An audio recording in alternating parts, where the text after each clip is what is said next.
Welcome back. You're listening to Get Real with Bob and Stacy here on the Money Matters Radio Network. We're joined in studio by a very special guest today, Michael Carucci of Sotheby's International in Boston. How you doing, Michael? Very well, thank you. So we asked you to talk about, asked you to come on the show today so we could talk about what's going on in and around the city. A lot of changes out there. One of the things we were talking about was the new move to the live, work, play type environments as opposed to everybody moving out to the suburbs. Why don't you tell us a little bit about your take on that? Well, we've seen remarkable growth in the urban sector with some of these well-known developments. Millennium Towers would be one, and almost every major luxury development in the greater Boston area has had remarkable success in both their occupancy and their pre-sales. And I think one of the reasons for this is that there is a major exodus going on right now into the cities, like you said, Bob, the live, work, play environment where people want the convenience. They want to live, work, and play in and around the same proximity of where they live. Right. I think they just don't want traffic. You know what? Getting into Boston is brutal. Horrible. And it really doesn't matter what time you go. I left Boston last week at 10 o'clock one night, and I still ended up sitting on the Mass Pike for about 35 minutes trying to get through construction. Way to get there. Yeah. You got to live there or don't go there. I can't imagine, because my commute's not that bad now. It's 15 minutes, so I don't really have a problem with it. But for those people that actually live in my neighborhood out in Bolton, going into Boston every day, if they don't leave by 5:30 in the morning, it's like an hour and 45 minute 2-hour ride for them. I can't imagine, though, getting out of bed, like literally rolling out of bed, getting ready for work, and then just like going downstairs and walking 2 blocks to work. That would be that'd be pretty awesome. Yeah. Well, it's the value of your time. Right. And I think it's become a little bit easier because of cell phones, because people can actually, hopefully you're hands-free. And but commuting is a burden sometimes. Yeah. Hours and hours. I mean, if you cumulatively added up the number of hours in one person's lifetime on the road. Yeah. Especially if you're commuting from the suburbs to Boston every day. Yeah, it's fairly substantial. But then on the other hand, what are you looking at for prices? I mean, are they mostly luxury developments that are these live, work, play things going on in the city, or are there some more moderately priced units? Well, Bob, you touch on an important factor, and that is that most of the new construction that you're seeing here is of the luxury category, and that is in part because of, one, the land cost, and two, obviously the construction cost. And I think that, as we discussed earlier, you're going to hear more and more about workforce housing moving forward, and workforce housing obviously is for the working class. It's we've got a pretty good handle on affordable housing. Of course, that can always use improvement, and then of course you've got market rate housing and luxury housing. But I think where there is a gap that both Governor Baker on the state level and Marty Walsh on the local level are starting to address, and that is workforce housing, housing for the middle class. And you're going to see, companies like Wynn and Beacon that are going to be focusing on this type of housing moving forward, and it is needed. Right.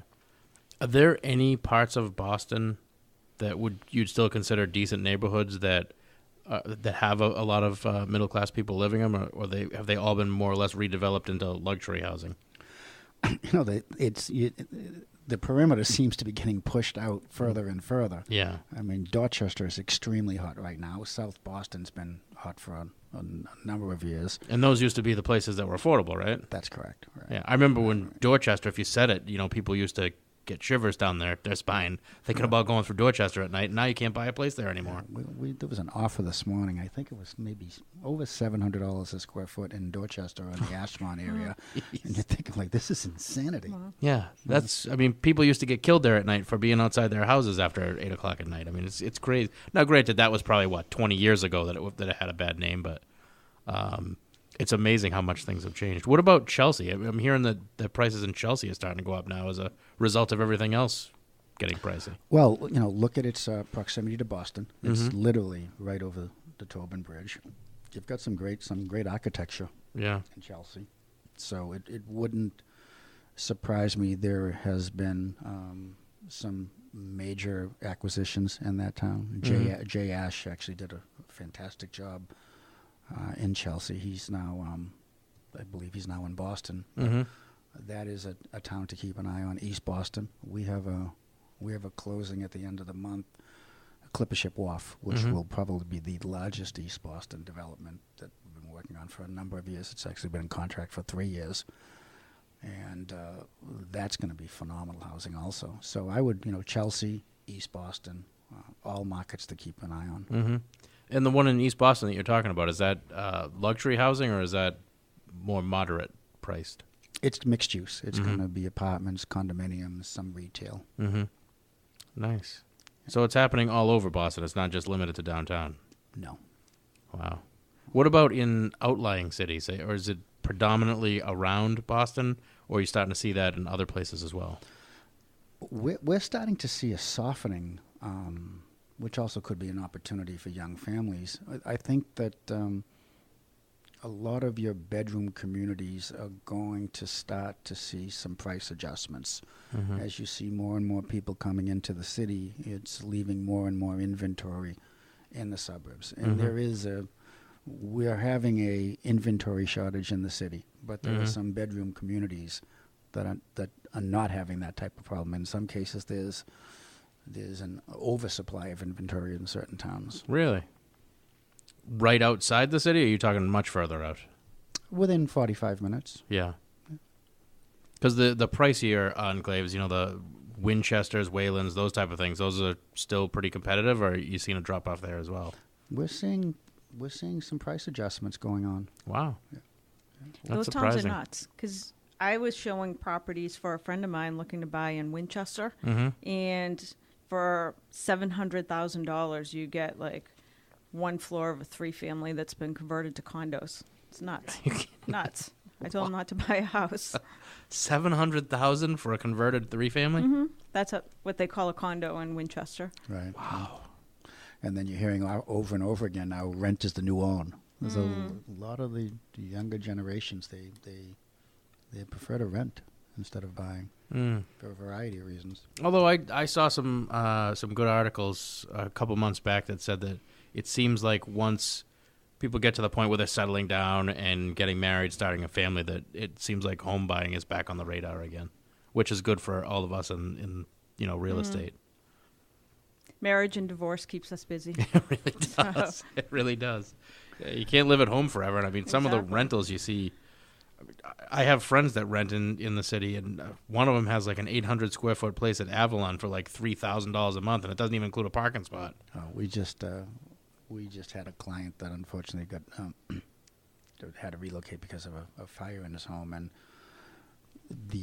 our budget was $25,000 a month in rent, and we had a hard time finding a quality apartment for $25,000 a month. That's It nuts. sounds ridiculous, doesn't it?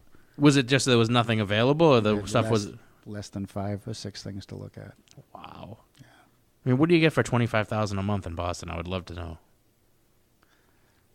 It's nice. Yeah, It's nice. I'm guessing it's probably more than 800 square feet.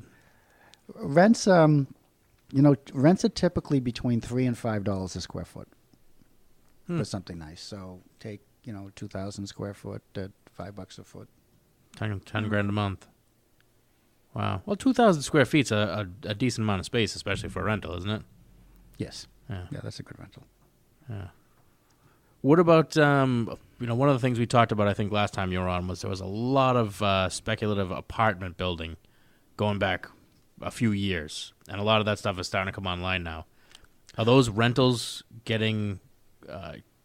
Well, back when they were getting permitted and financed, they couldn't get them financed as condos because Right. there's this 3 to 5 year curve between the idea till it's actually on the ground. Yeah. So what you probably saw happening was conceptually they were being built as apartments, and but now Inkblock is the classic example where they were built as apartments because the market is so hot, they're now coming out as condominiums. Oh, so they're just changing it. Yeah, That's they're changing the legal the work. use. Okay, Yeah, they're I changing gotcha. the use. But Roy McDowell just announced a great apartment project in Revere that's going to be built as apartments. So, there still are developments out there that are going to be built as apartments, and if they do a decent job, and they usually do, they'll fill up. Nice. What do you think, because you live in the city, right, I do, Michael? yeah. What do you think about the casino? Where did they finally decide to put it? Charlestown or just Everett. over the line? Everett? Yeah. What do you think that's going to do to traffic in Boston, getting in and out of there? Well, Sullivan Square is already horrendous for Mhm. traffic, and I don't see it getting any better. I mean, I think that jobs are always important. Mhm. I think that Steve Wynn does a very good job at what he does. I'm not a particular fan of casinos myself, but I'm certainly a fan of jobs, and Yeah. there's 4,000 jobs, permanent jobs, that will come as a result of it. And I think if you have to have casinos, then we're probably in a better spot having somebody like Wynn run them. Right. But I guess the question becomes, how are you going to get there? I mean, you were just saying, Sullivan Square is pretty much the only or the main way in and out of where the casino is going to be, right? You know, it's going to be difficult. Yeah. Now, it's going to be like a mega casino, right, with hotels and everything else surrounding it? I don't know the deal specific size, but it's sizable. Yeah. And I just by coincidence happened to have been grew up right outside of Sullivan Square, which is the only way there. Yeah. Route 99, I think, is the road, and it's difficult, Yeah. and I don't see it getting much better. Be interesting. Have they broken ground yet? No, actually, the mayor of Somerville just filed an environmental lawsuit to put that could have as much as a 1-year delay, and the Wynn people reacted quite strongly. They stopped a job fair that was scheduled, and I think there's $600 million earmarked for the state. There's another 4,000 jobs at stake, and let's just say there's political maneuvering going on right now between the state and the mayor of Somerville. Yeah, I can imagine. So going back to this live, work, play stuff, Stacey, you and I talked a couple of weeks ago, or maybe a couple of months ago now. Lowell's starting to see some of the same type of developments, aren't they? I mean, Lowell all of a sudden seems like it's on fire again. Yeah, I think everywhere is. Yeah. Yeah, speaking of apartment units, we have a new apartment complex coming up in Hudson even, which is right down the street from our studios here, with 144 144 units. Yep. Where in Hudson, do you know? It's a mill space. Really? Yeah, I don't know which one it is. Wow. It's amazing. It's, you see all these mill buildings that have sat vacant forever. Not forever, but last 30, 40, 50 years. To actually see them being put back to good use is really good, especially when you see what happens in the towns around those areas where they were typically, the pit of the town. Now they seem to be the start of the town's revitalization. Generally, they have great bones, though. When you They do. look at mills and you look at the infrastructure of them, you get a good architect involved, and they have good bones. You can take a mill or a school, for that matter, a school, and you have a lot to work with there. Yeah, well, back then they were built to last forever, so it's amazing some of these things that are empty for 30, 40 years, they're still standing and still in relatively decent shape. Although I imagine there's a lot of money that goes into converting them for residential use. It's expensive. Yeah. Now, a lot of these things, are they the ones you're talking about, Stacey? Are those going to be affordable housing units or Not affordable housing and not luxury, so workforce. workforce? Yeah. Yeah. And Hudson's not that far outside the city. Right. Not an easy commute, though. Any commute to the city, I think, is Terrible. terrible. I know. Actually, you could live in Wayland or Winchester, and you're still going to have a terrible ride in, aren't you? Definitely. Even from Winchester. Yeah. The other day, just going from like Medford to Boston is crazy. And didn't you get 12 parking tickets? Yeah. 12? I'm the queen of parking tickets in Boston. How are you getting parking? How'd you get 12 I'm going to get a parking condo tickets? in Boston. It's going to come with a parking permit, and that alone is going to save me I was going to say, and you're still going to get Thousands. parking tickets. thousands. And I believe a speeding ticket, And correct? I got a speeding ticket yesterday. Yes. One speeding ticket. That 12 parking tickets was since January 1st, though, I'll say that. That's 2 months you got 12 parking tickets? Yeah. I thought you were using that new company that has It's a... gone. Lux. It's yeah. gone. What They happened? moved out of Boston. Stole That's too many why cars? I didn't get any parking tickets end of last year. Yeah, you said you basically just pull up, they take your car, and then bring it back I'm when you're so ready to bummed go. out. It's still available in New York City, but they pulled out of Boston. Do you know why? It didn't work? I can't even believe, just what I spent on them alone, they should have been able to keep it going. Yeah. Well, that's too Crazy. bad. Did you ever use it? I've never even heard of Oh, it. well, you don't have to drive in Boston. But basically, Lux was an app. And, like, as I was pulling into Starro Drive, I would order my valet. And no matter where I pulled up, like in front of Starbucks, a little guy in a blue... A little guy? A guy. A leprechaun. It was like that. He was in, like, he would come up on a skateboard or a scooter and take my car. Michael, when she first told me this, I thought she was kidding around. And it was... And $5 an hour to park. I believe my don't first even know- question was, did they give you back your car? Where did they put the car? I don't know, but I always Maybe got that it was the back. problem. And then I'd go into the restaurant. Then when I want to leave, give them 10 minutes notice, and my car's back. I mean, where could you park? And it was $5 an hour for That's parking. what I don't You can't even park in a understand. garage for $5 an hour. You can't park anywhere in No, Boston it was for so $5 awesome. an hour. It was so awesome. What you don't know is they took the car around the corner, got a ticket anyway, and 2 months later, You'll Like, get how it. did I get That's that what- ticket? Well, my suggestion was maybe they were just taking your car and using it as an Uber vehicle while you were at your appointment. that's efficiency. That's the right? only way to turn a profit at $5 an hour. I just read about some new service now. You get to you can lease your car out, and Really? yeah, like Oh, it's like really? Airbnb, only you do it with your car. Oh, Wow. I just read about one that does it with dogs. So if you can't have it, Aw. if you can't have a dog and you want to Aw. share your dog, you can. It's like Aw. a app that you can share your dog with people. Are we going to share everything now? I mean, where is this going to end? Share your kid. You're like, I know. if you want, you can pick my kid up from school today. Make her dinner. You can take the night off. Oh boy, we could go on with this. Yes, you could. You could, but that's actually about it. We've actually got to take a quick commercial break. Michael, I want to thank you for joining us on the show today. Great to have you again.